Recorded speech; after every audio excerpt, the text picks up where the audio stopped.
Chacun doit savoir aujourd'hui qu'un des grands enjeux de demain, c'est l'économie d'énergie. Alors l'économie d'énergie, on l'obtient comment ? On l'obtient d'abord par une bonne isolation. Alors on a essayé de faire cette maison justement en fonction de ces critères.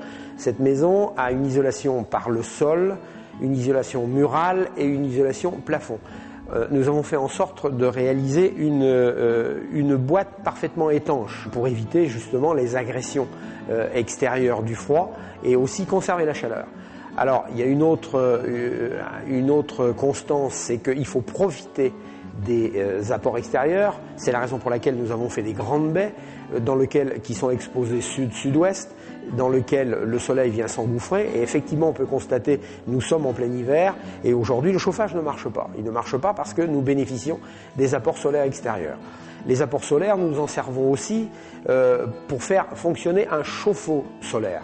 Ce chauffe-eau solaire, il est sur la toiture, nous avons des panneaux, il fait aujourd'hui un temps magnifique, il fait froid, mais un temps magnifique néanmoins, et aujourd'hui, nous produisons de l'eau qui est à plus de 60 degrés. Donc nous n'avons pas besoin d'électricité pour faire fonctionner ce chauffe-eau solaire.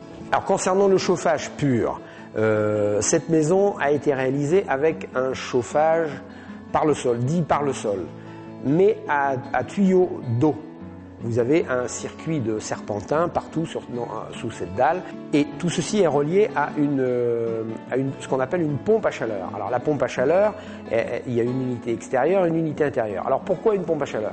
Parce qu'actuellement, la pompe à chaleur est un produit, un matériel qui donne le plus de satisfaction en rapport à sa consommation d'énergie et à ce qu'elle renvoie. Elle consomme 1 et elle reproduit entre 3, 5 et 4, ce qui est considérable.